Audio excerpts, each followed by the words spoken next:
Falguni ji, welcome to Rawat mansion. Madam ji आपका मंदिर में इंतजार कर रही है, पधारो प्लीज।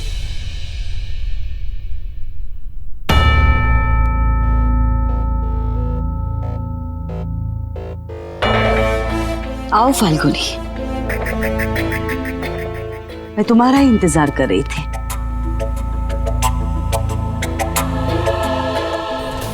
आज मैं रावत परिवार के लिए और तुम्हारी बहन के लिए एक अहम फैसला लेने वाली हूँ।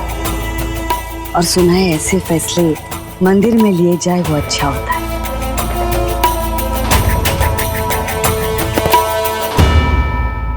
आपने सही कहा उत्तरा देवी जी।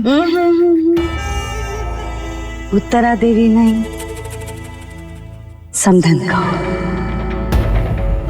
तुम्हारे बिट्टू रावत परिवार की होने वाली बहू है और मैं उसकी होने वाली सास।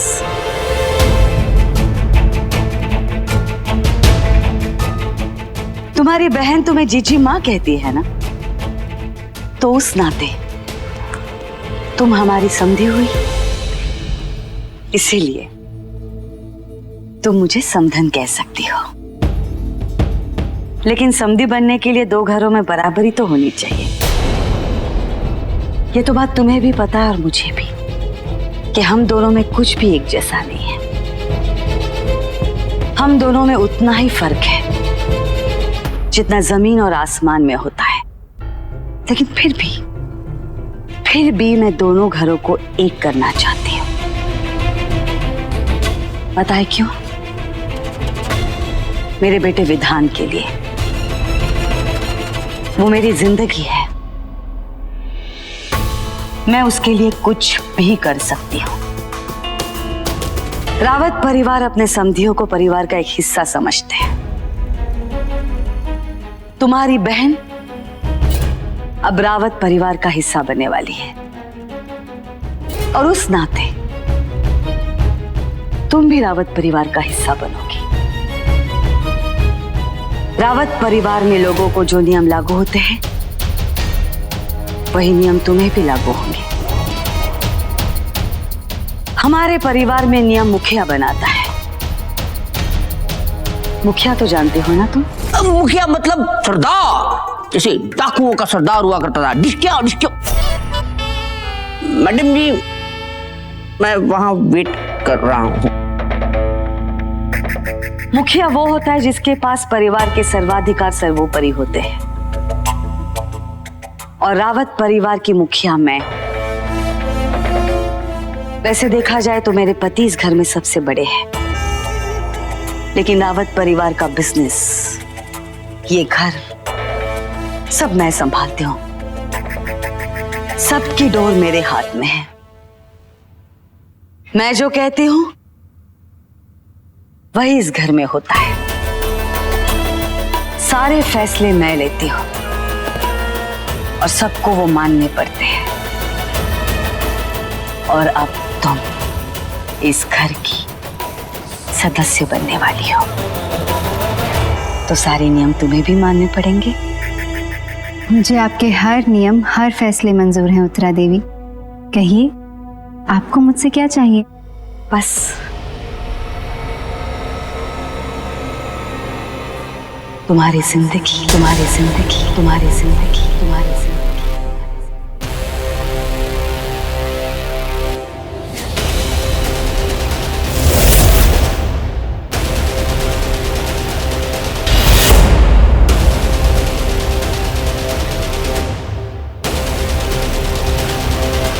रावत परिवार की मुखिया होने के नाते जो अधिकार मेरा तुम्हारी बहन पे होगा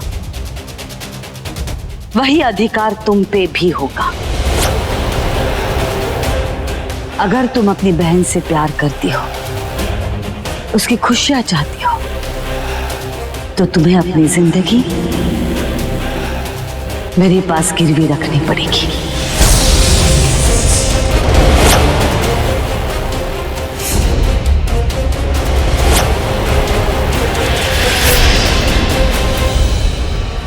सोच लो अगर तुम्हें शर्त मंजूर है तो ठीक है, शादी की बात आगे बढ़ाते हैं, वरना समय बर्बाद करने की कोई जरूरत नहीं है। आराम से सोच लो, जवाब देने की जल्दी मत करना। एक बार तुमने हाँ कह दी तो तुम पीछे नहीं हट सकती। तुम पर और तुम्हारी जिंदगी पर सिर्फ और सिर्फ उत्तरा देवी का अधिकार होगा।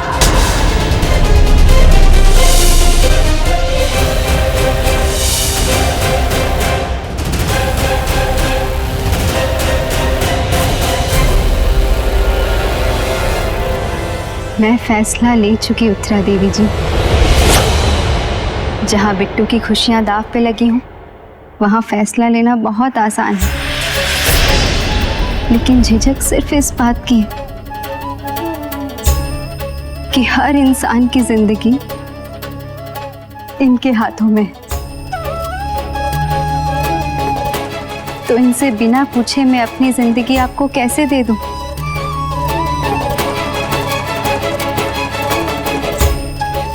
कान्हा जी,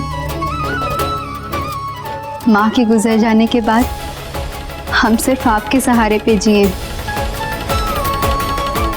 मेरी जिंदगी की बागडोर सिर्फ आपके हाथों में रही है, लेकिन आज बिट्टू की खुशियों के लिए मुझे इस बागडोर को उत्तरा देवी के हाथों में देना होगा।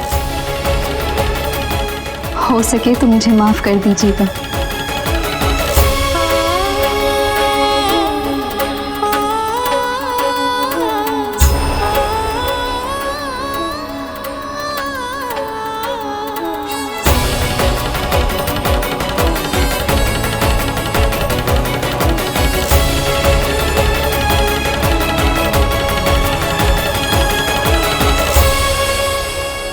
मुझे आपकी हर शर्त मंजूर है उत्तरा देवी।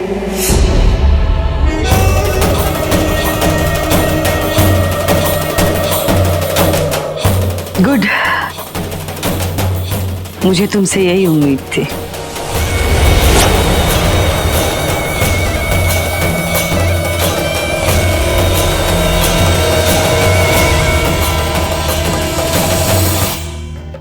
अच्छा, ये बताओ, वॉल्स के लिए ये कलर कैसा है? And curtains? हाँ अच्छे हैं, बहुत अच्छे हैं। अब जबरदस्ती नाइस मत बोलो यार। अच्छा देखो, अगर तुम चाहती हो शादी के बाद हम रूम को रीडेकोरेट कर लेंगे। What's it? विधान, मुझे तुमसे प्यार है, कर्टन से नहीं। तुम ऐसी बातें करती हो ना, मन करता है आज ही शादी कर लूं। शादी? किसकी शादी की बात चल रही है? आप ना कभी नॉक करके मत आना मेरे रूम में। ये मेरे सवाल का जवाब नहीं हो। अरे छोड़ो, चैटिंग चल रहा है। हाँ? अरे छोड़ो ना यार। अरे इंट्रोड्यूस नहीं करेगा? ओके, दिस इज नियति। हम कॉलेज में मिले थे। नियति, डैड। डैड? अभी तो तुमने मुझे छोड़ो ना यार कहा था ना। नमस्ते अंकल। वैसे एक बात बोलूं, आप ना विधान के फ्रेंड ही लगते हो। I like this girl. मुझे तो ये अभी से पसंद है। एक मिनट, आपको तो मॉम के साथ होना चाहिए ना, आप यहाँ क्या कर रहे हैं? क्यों? तुझे मैं खुश अच्छा नहीं लगता? मॉम के साथ क्यों रहूं मैं? नियति की बड़ी बहन मॉम से हमारी शादी की बात करने आई है, इसीलिए बोल रहा था। एक मिनट, तुम लोग सीरियसली शादी कर रहे हो? ये सब कब डिसाइड हुआ? ओह नो, मॉम आपको बताने वाली थी, नहीं बताया, पता नहीं। वेट अ मिनट, तुम लोग सीरियसली शादी कर रहे हो और मुझे किसी ने कुछ बताया नहीं? बेटा बुरा नहीं मानना, इस घर में ना इस गधे की बातों को कोई भी सीरियसली नहीं लेता है। आई नो अंकल, विधान 100 बातों में केयरलेस है, बट इस बार वो सीरियस है। पूछ लीजिए। बेटा, क्या ये खूबसूरत लड़की जिसे तुम बिल्कुल भी डिजर्व नहीं करते हो, सच कह रही? यस डैड, ये भली लड़की जिसे मैं बिल्कुल भी डिजर्व नहीं करता, मैं इससे शादी करना चाहता हूँ। एक मिनट यार, एक मिनट, ये ना बात ना बहुत बड़ी है, मेरे दिमाग में घुसी नहीं रही। मेरा छोटा बेटा, गधा बेटा शादी करना चाहता है। बेटा मुझे गलत मत समझना, मैं तेरे लिए बहुत खुश हूँ, I am really happy for you. But क्या नाम बताया तुमने अपना? नियति। नियति। हाँ, नियति, तुम्हारा क्या दिमाग खराब है? तुम इस गधे से शादी करना चाहती हो? मतलब तुमने इस बारे में सीरियसली सोचा तो है ना? डैड, क्या कर रहे हो? बहुत मुश्किल से हाँ की है इसने, डरा दोगे आप। आप जाके मोम से शादी की बात करो ना। अरे यार, एक बार करी थी, आज तक पछता रहा हूँ। मेरी शादी। यार मुझे समझ में नहीं आता, जब तुम्हारी मॉम को इस शादी के बारे में सब कुछ बताया तो मुझे बताया क्यों नहीं? उनका कुछ रीजन होगा। प्लीज सुनिए, अब वो आपको बताएंगी ना तो प्लीज एक्ट सरप्राइज्ड, और उनको प्लीज मत बताना कि मैंने आपको ये सब बता दिया है। हाँ वेदांत, मैं तेरे और तेरे मॉम की बातों के बीच में नहीं आऊंगा, लेकिन मैं अभी कहीं नहीं जाने वाला। मैं अपनी होने वाली बहू से बैठ के जरा गप्पे तो लगा लूं। अरे फाल्गुनी, अपना मुंह मीठा करो, इतनी सारी मिठाइयां पड़ी हैं। भाई शोम, तुम्हें पता चला कि नहीं? अब फाल्गुनी हमारी होने वाली समधन है। अच्छा मैडम जी, मुबारक मुबारक मुबारक। वैसे तुमने बहुत अच्छा फैसला लिया फाल्गुनी, मुझे पता था तुम अपनी बहन की खुशियों के लिए सब कुछ कर सकती हो। और मैडम जी, आप अपनी खुशी के लिए कुछ भी करवा सके। वैसे तुमने मंदिर में भगवान के सामने जो कुछ भी कहा तुम्हें याद है ना? नहीं, क्या है ना, लोग मंदिर में जाते हैं, भगवान के सामने सब कुछ बोल देते हैं, लेकिन जैसे ही मंदिर से निकलते हैं सब कुछ भूल जाते हैं। मुझे बिल्कुल पता है तुम ज़बान की पक्की हो, लेकिन क्या है ना, मैं आदत से मजबूर हूं। बिजनेस वुमन हूं, बिजनेस में काफी धोखे खा चुकी हूं। बिजनेस के कई उसूल होते हैं, उसमें सबसे इंपॉर्टेंट उसूल, बिजनेस कसमों वादों पर नहीं चलता। इसलिए आगे जाके कुछ वाद विवाद ना हो, कुछ गड़बड़ ना हो, इसलिए अच्छा है हम एक अग्रीमेंट कर लें। एग्रीमेंट? अरे भाई शोम जी,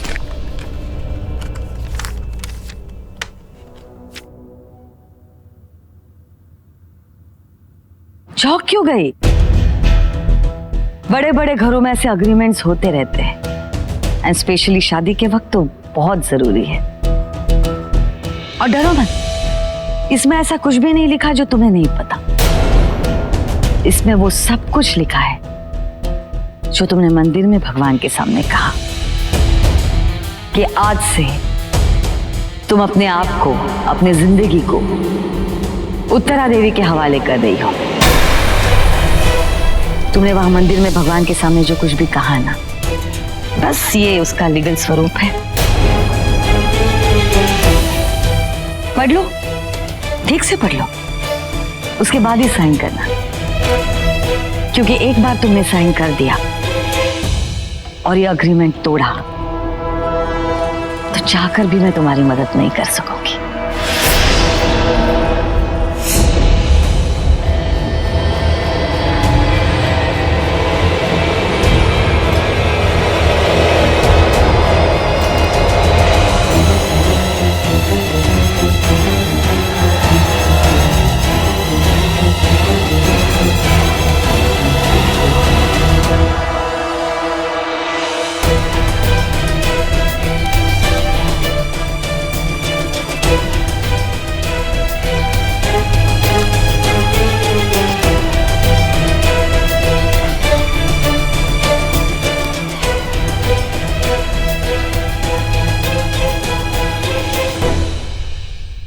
मैडम जी,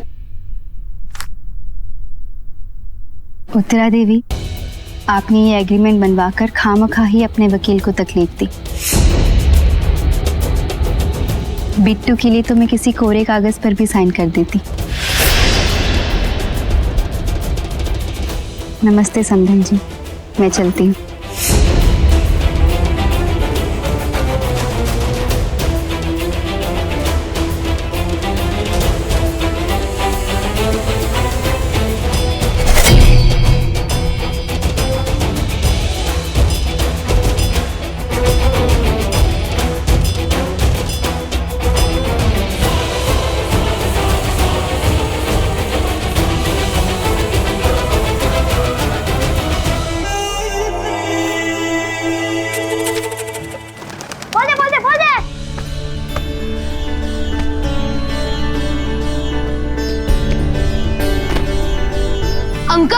बोल दो ना। अंकल बोला तू मुझे। अच्छा भैया भैया भैया भैया प्लीज बोल दो ना भैया प्लीज। एक शर्त पे। हाँ?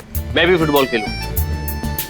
हाँ ठीक है, लेकिन यार ये तो बहुत बड़ा है, हमें हरा देगा। हम सब एक तरफ और वो अकेला, तो हम जीत सकते हैं, वो हार जाएगा ना। हाँ ठीक है, तुम अकेले और हम सब एक साथ। लेकिन मैं दोनों पैरों के साथ खेलूंगा, चलेगा? ठीक है ठीक है ठीक है, हाँ ठीक है। ला चौक दे।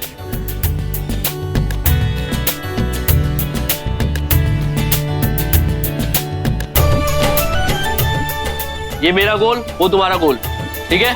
चलो।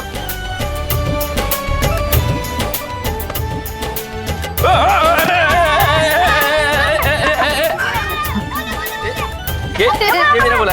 बच्चे गली में खेलते हैं तो कितना मजा आता है ना, कितनी रौनक लगी रहती है। काय की रौनक लगी रहती है, पूरा दिन वो धुन करते हैं, इतना शोर करते हैं कोई चैन से सो भी नहीं सकता। मैं तो खुद हॉस्पिटल जाके सो रही हूँ। दिन में? हाँ। ये मेरा बोला, ये बच्चे खेलते खेलते बड़े हो गए या कोई बड़ा इनके संग खेल रहा है? ये मेरा बोला। अरे ये तो सुरेश ड्राइवर है।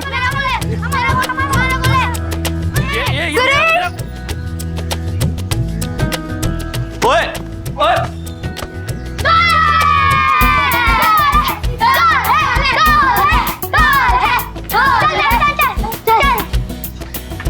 तुम्हें अब यहाँ आना जरूरी था?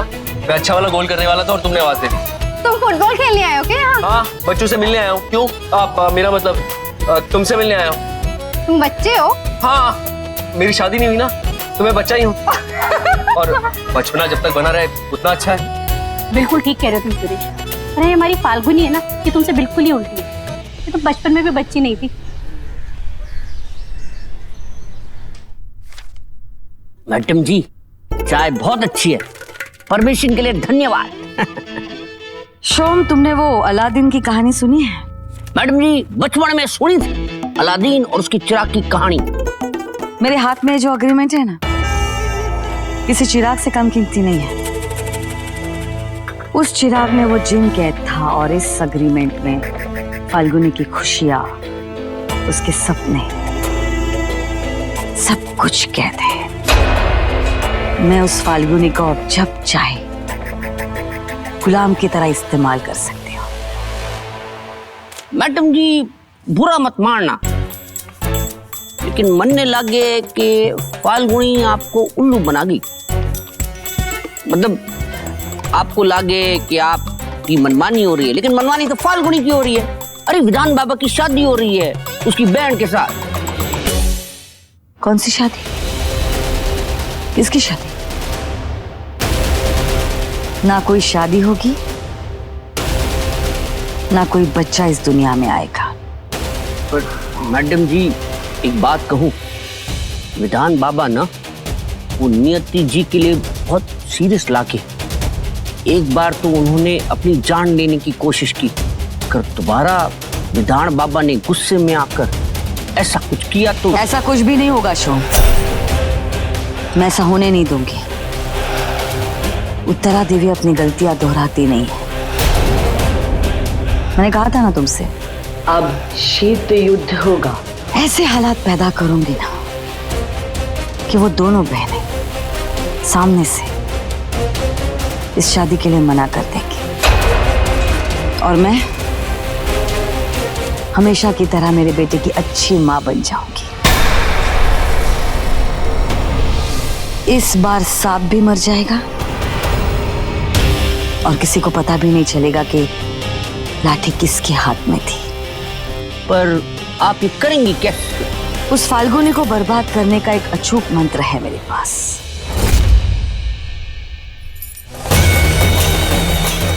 अष्टदिक बंधन, अष्टदिक बंधन, अष्टदिक बंधन।